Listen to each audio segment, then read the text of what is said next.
План мирного урегулирования до России и Украины — ловкий ход Илона Маска. Сотру любые ваши ожидания в прах. Я вот думаю, может, не надо эти новости читать? Рабочие места йог, компания йог, будет брешь, дыра. Россия — страна богатых возможностей, но страна бедная. Я в огне, ум поглотил мой разум. Я в огне, горю в огне. Ты пользуй ум, чтобы не загореться заживо в этом аду. Привет! Сегодня снова только о самом важном. Очень много новостей. И в конце этого выпуска будет от меня специальная новость. Если вы ее не услышите, жизнь пройдет зря. Поехали! Совет Федерации единогласно одобрил договор о присоединении 4 новых областей к России. Теперь ЛНР, ДНР, Запорожская и Херсонская области должны добавить в Конституцию России. КНДР стала первой страной, которая признала итоги этих референдумов. А вот страны коллективного Запада пока молчат. Но аналитики единодушны во мнении, что можно дождаться от стран коллективного Запада. Скорее всего, сообщений о новых пакетах санкций, к сожалению. Правительство разрабатывает комплекс мер для поддержки бизнесменов при мобилизации. Среди инициатив — заморозка выплат по аренде и упрощенная передача дел призванного предпринимателя. Нормально. Но действительно, смотрите, есть бизнес, рабочие места, да, все работает. И вот призывает предпринимателя, например, учредителя компании. Вот он уезжает. Рабочие места йог, компания йог, сервисы, продукты, услуги, все пропадает, да? В результате в экономике будет брешь, дыра. Налогов не будет, рабочих мест не будет и так далее. И я думаю, что сейчас стало слишком много таких случаев, и вот пошли соответствующие инициативы. Да. И инициативы такие, что дать отсрочку, например, 2 недели, чтобы предприниматель успел. А что он успеет за 2 недели? Передать дела, нанять заместителей и так далее. А Минобороны дано поручение предусмотреть возможность сохранения статуса собственника бизнеса для мобилизованных. То есть его призвали, он где-то там на сборах, да, или в учебке, да, а он такой по телефончику: ну, короче, там сырье закупить, там туда-сюда продавать. В общем, дайте больше здесь вопросов, чем ответов. Подходы должны быть следующие. Собственникам компании и ключевым руководителям, и ключевым специалистам должна быть представлена отсрочка. То есть нельзя изымать ключевых людей из компании, иначе компании просто тупо встанут. Ну, либо тогда надо признавать тот факт, что, ну, пофиг, да, ну, встанут, ну и хрен с ним. Если нам нужно поддерживать экономику, и чтобы она не обваливалась совсем, ну, необходимо находить решение. Это раз. Второе. Если мы будем изымать из компании, в которой, например, 15 человек работают, половину людей на частичную мобилизацию, ну, компания точно встанет. Я вам говорю как человек, который 30 лет бизнесом занимается. Поэтому для малых компаний нужно предусматривать какую-то норму, что изъятие или мобилизация не более чем. Сегодня, как сооснователь бизнес-сообщества Equium, мы отправили на имя Мишустина прошение и написали, в частности: считаем целесообразным предоставить отсрочку от призыва на военную службу по частичной мобилизации, независимо от отраслевой принадлежности и формы собственности, физическим лицам-учредителям, а также участников коммерческих организаций с долей не менее 5%, руководителям, генеральным директорам, главным бухгалтерам, индивидуальным предпринимателям, главам крестьянских фермерских хозяйств при условии, что компания осуществляет деятельность более 6 месяцев. Ну и так далее. Я не буду зачитывать все, но действительно мы сделали свои предложения от имени бизнес-сообщества Equium, которые, на наш взгляд, обеспечат устойчивость российской экономики. И я хотел бы, чтобы мы серьезно отнеслись к этому вопросу. Основатель компании Tesla и SpaceX, американский миллиардер Илон Маск, предложил свой способ мирного урегулирования конфликта в Украине.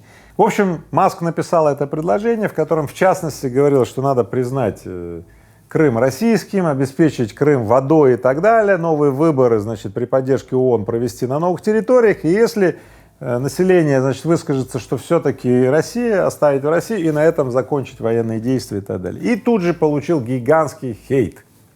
Ну все, там все стали писать, ты что делаешь? Он тут же выпустил еще твит, что типа ладно, надо спросить и у крымчан тоже, как они считают. И вот СМИ тут же написали, что на фоне вот этих всех скандалов обвалились акции Тесла на 10%.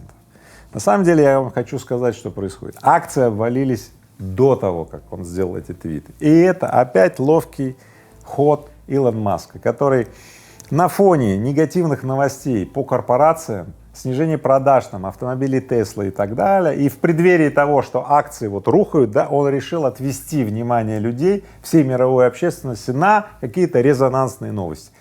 Вот и все. Ну, то есть я не сомневаюсь в таланте пиарщика Илона Маска, и в данном случае, конечно же, Маск вызвал самую резонансную тему, которая есть сейчас в мире. Более того, представляете, предложил план мирного урегулирования, да, России и Украины, значит, в авторстве Илона Маска. Ну, понятно, что эту новость тут же перепечатали все мировые средства массовой информации, и внимание было приковано сюда, а не на падение акций. А у кого были в кошельке акции Тесла, тот может сейчас подсчитывать убытки. Но так как все ваше внимание сейчас занято планом мирного урегулирования Илона Маска, то вам не особо больно, что у вас там с потерей денег происходит. Вот на это и расчет.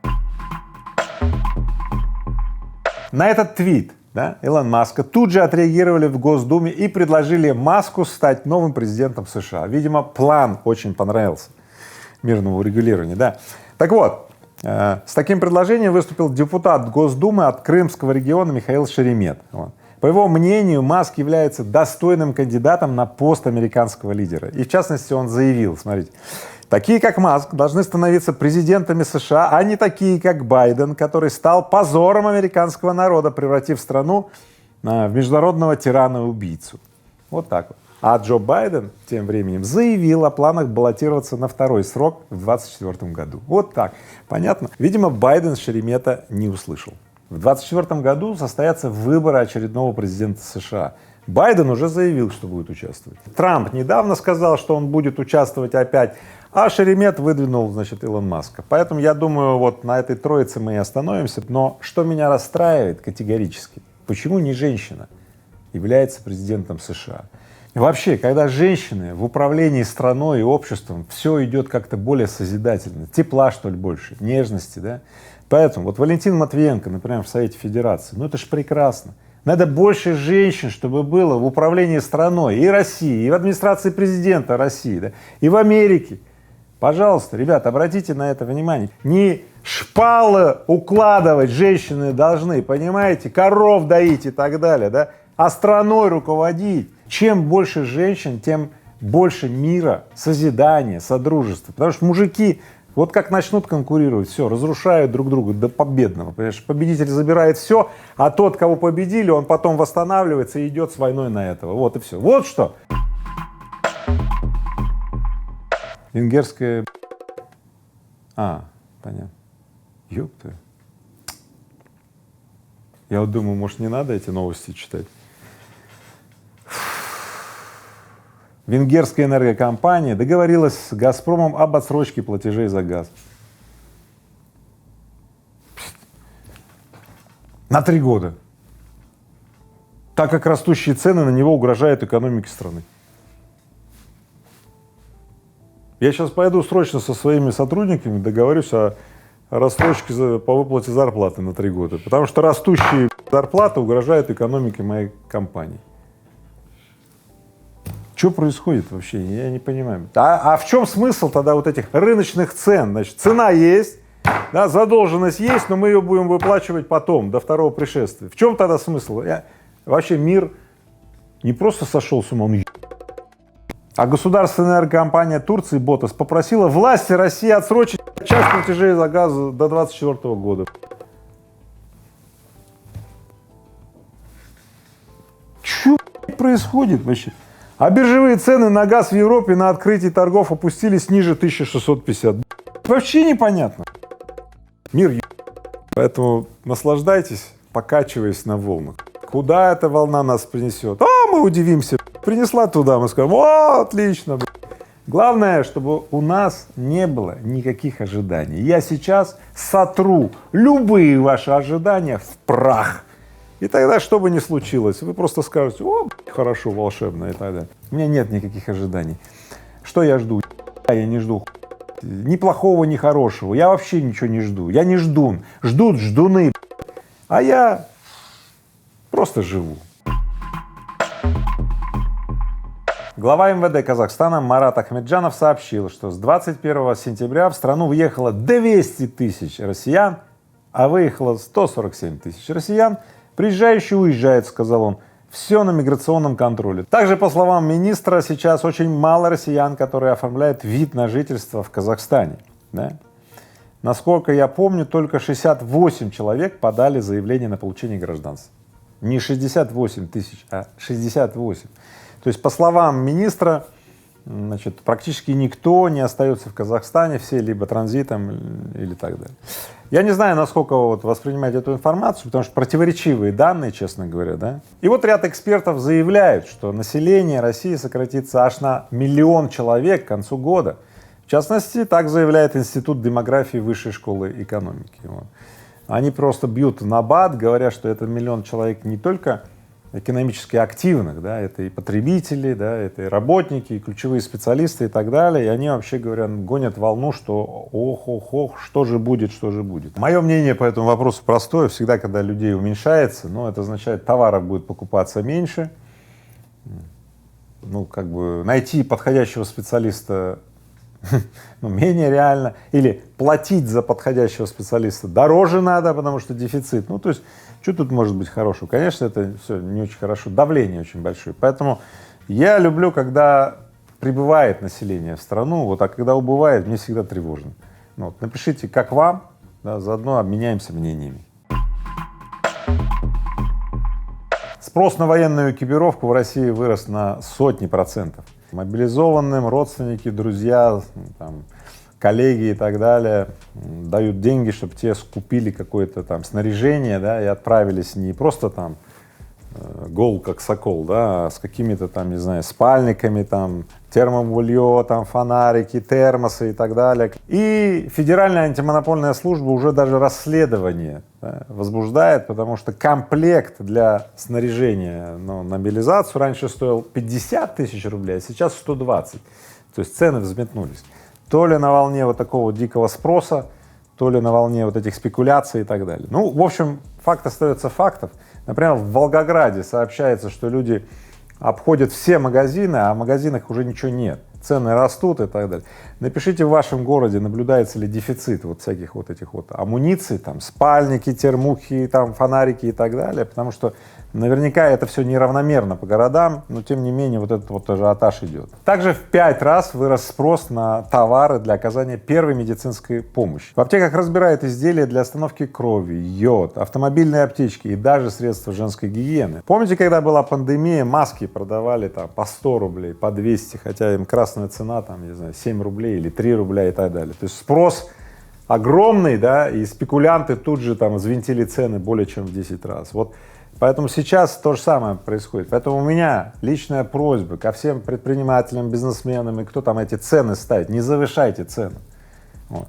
И у меня также просьба для предпринимателей, бизнесменов, да, промышленников, да, чьи работники, сотрудники сейчас призваны по мобилизации. Просто оказывайте материальную помощь для, ну, вот, закупки этой экипировки. Надо помогать сейчас друг другу и снижать вот этот вот рост цен, ну или если уж такие цены, так находить деньги, чтобы снабдить всем необходимым ребят, которые там едут куда-то в эти тренировочные лагеря и так далее.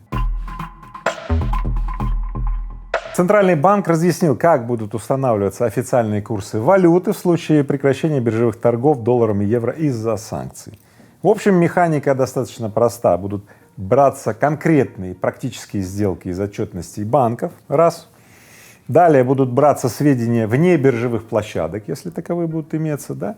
Ну и дальше будет путем усреднения, да, выявляться так называемый вот курс, который будет официальным на этот день. По-моему, гениально, да? Как? В среднем по бане. Если мы не хотим думать, то что мы делаем? Да, там в среднем по бане и так далее. Но в данном случае этот подход более чем уместен. Ведь если нет нигде никаких данных, какой курс может быть, надо взять курсы с тех мест, где реальный обмен валюты происходит, да, и усреднить его и назначить. По-моему, гениально, волшебно. Кто тоже согласен, что это гениально, пишите мне в комментарии. А тем временем Минэкономразвития ожидает ослабления, наконец-то, желанное ослабление российской валюты к доллару до 66 рублей в декабре. Почему желанное ослабление? Да, слушайте, мы уже давно закупили доллар в надежде, что он будет расти, а он все никак вот не растет, да. Друзья мои, если вы тоже закупили доллар и ждете, то я вам так скажу, моя рекомендация: избавьтесь от валют недружественных стран, потому что это одна морока. Смотреть на эти курсы, которые сейчас подвержены туда-сюда такой волатильности и колебаниям, это ведь одно расстройство.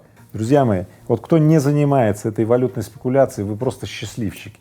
Те люди, которые занимаются, они сейчас на таблетках, они бухают, они там что-то курят, им необходимо обезболиваться как-то и отвлекаться от того, чтобы не умереть. А мы с вами свободны от этой вот токсической язвы, от этого ядовитого. Вообще говоря, если у тебя нет денег, то легко жить. А когда есть деньги, вечно их кто-то хочет у тебя украсть и так далее, надо думать, куда их инвестировать и так далее. Я вам так скажу, по себе знаю, когда денег не очень хорошо живется.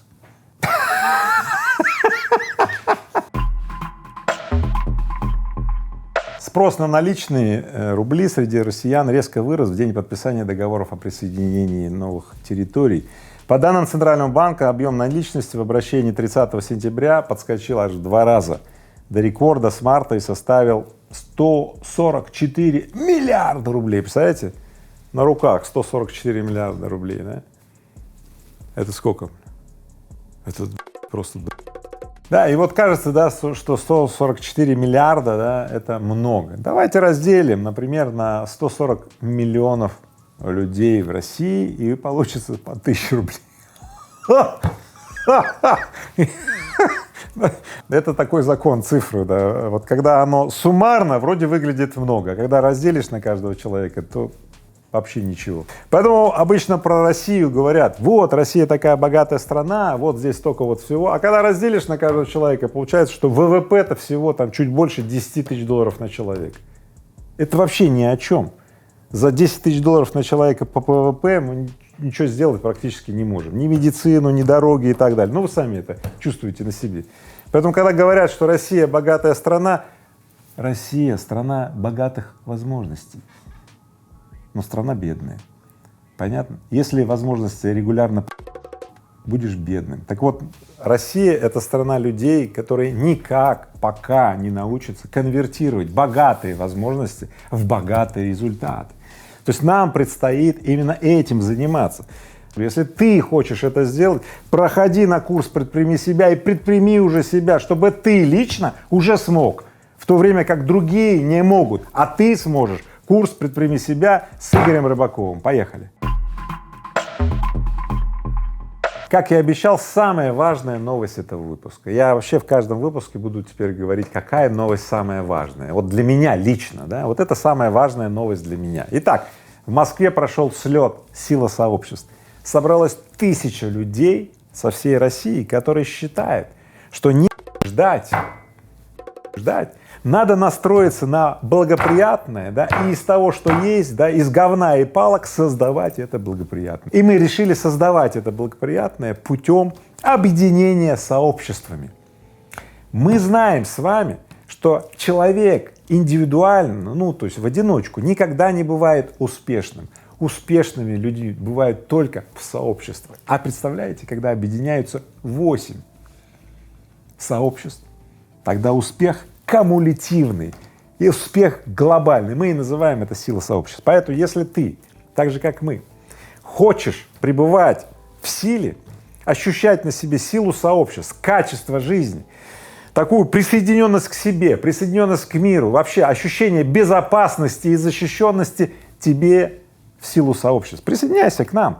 Здесь под этим видео будет ссылка. И помните, я вам говорил, не надо ждать ни хорошего, ни плохого, надо проектировать, нужно предвкушать.